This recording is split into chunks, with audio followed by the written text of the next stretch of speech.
బులెటిన్లో breaking news చూస్తున్నాం. తిరుమల పవిత్రత, భక్తుల మనోభావాలకు సంబంధించి మాజీ సీఎం వైఎస్ జగన్ వివరించిన తీరుపై ఏపీ సీఎం చంద్రబాబు మరోసారి ట్విట్టర్ వేదికగా మండిపడ్డారు. వైఎస్ జగన్ దేవుడిని దర్శించుకోవచ్చని, అయితే ఆయనకు వెంకటేశ్వర స్వామిపై నమ్మకం ఉందా లేదా అనేది ముఖ్యమన్నారు. నమ్మకం ఉంటే అన్యమతస్థులు సాంప్రదాయం ప్రకారం తిరుమలలో డిక్లరేషన్ ఇవ్వాల్సిన బాధ్యత నీకు లేదా అని చంద్రబాబు నిలదీశారు. ఆ సాంప్రదాయాన్ని గౌరవించకపోతే నువ్వు తిరుమల ఎందుకు వెళ్లాలి? నీకు అధికారం ఇచ్చింది ముఖ్యమంత్రిగా, కానీ సాంప్రదాయాలకు విరుద్ధంగా పనిచేయమని కాదన్నారు. డిక్లరేషన్పై ప్రశ్నిస్తే బూతులు తిట్టారని విమర్శించారు. ఆంజనేయ స్వామికి చెయ్యి నరికిస్తే ఏమైందో బొమ్మే కదా అన్నారు.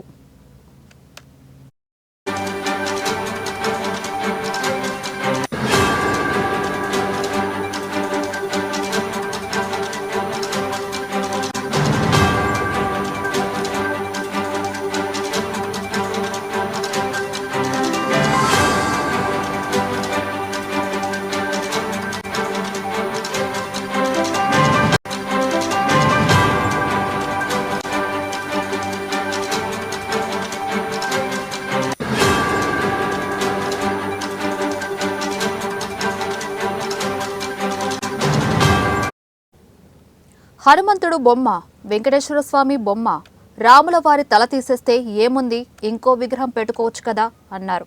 రథం కాలిపోతే ఏముంది, తేనెటీగలు వచ్చాయన్నారని, తిరుమల పోటీలో అగ్ని ప్రమాదం జరిగితే ఏమవుతుందని అడిగారని చంద్రబాబు గుర్తు చేశారు. ఇలా నిర్లక్ష్యంగా ప్రవర్తించి భక్తుల మనోభావాలను దెబ్బతీశారని, అందుకే బాధపడుతూ చెబుతున్నారని, మనం అందరం ఉండి కూడా భగవంతుడికి ఇలా అపరాధం జరిగిందనేదే మన బాధ అని బాబు ఆవేదన వ్యక్తం చేశారు. అందుకే భగవంతుడికి అందరం క్షమాపణ చెప్పాలని, ఇక భగవంతుడే చూసుకుంటాడు, అది వేరే విషయం అన్నారు. ఏ మతమైనా సరే వేరే వారిని చులకనగా చూడటం కరెక్ట్ కాదన్నారు.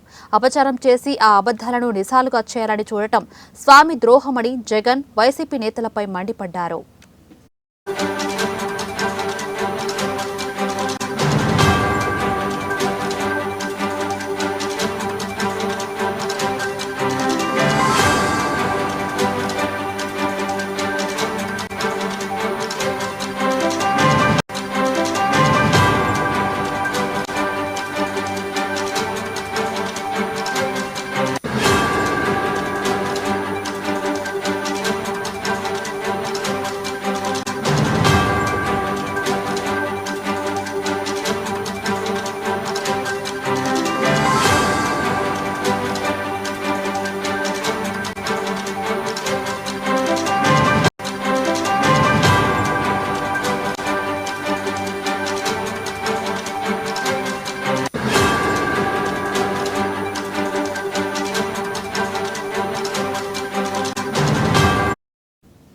బ్రేకింగ్ న్యూస్ చూస్తున్నాం.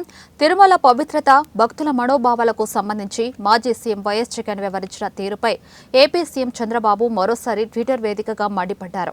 వైఎస్ జగన్ దేవుడిని దర్శించుకోవచ్చని, అయితే ఆయనకు వెంకటేశ్వర స్వామిపై నమ్మకం ఉందా లేదా అనేది ముఖ్యమన్నారు. నమ్మకం ఉంటే అనుమతస్తులు సాంప్రదాయ ప్రకారం తిరుమలలో డిక్లరేషన్ ఇవ్వాల్సిన బాధ్యత నీకు లేదా అని చంద్రబాబు నిలదీశారు. ఆ సాంప్రదాయాన్ని గౌరవించకపోతే నువ్వు తిరుమలలో ఎందుకు వెళ్లాలి? నీకు అధికారం ఇచ్చింది ముఖ్యమంత్రిగా, కానీ సాంప్రదాయాలకు విరుద్ధంగా పనిచేయమని కాదన్నారు. డిక్లరేషన్పై ప్రశ్నిస్తే బూతులు తిట్టారని విమర్శించారు. ఆంజనేయ స్వామికి చెయ్యి నరికేస్తే ఏమైంది, బొమ్మే కదా అన్నారు. ఇక హనుమంతుడు బొమ్మ, వెంకటేశ్వర స్వామి బొమ్మ, రాముల వారి తల తీసేస్తే ఏముంది, ఇంకో విగ్రహం పెట్టుకోవచ్చు కదా అన్నారు. రథం కాలిపోతే ఏముంది, తేనెటీగలు వచ్చాయన్నారని, తిరుమల పోటీలో అగ్ని ప్రమాదం జరిగితే ఏమవుతుందని అడిగారని చంద్రబాబు గుర్తు చేశారు.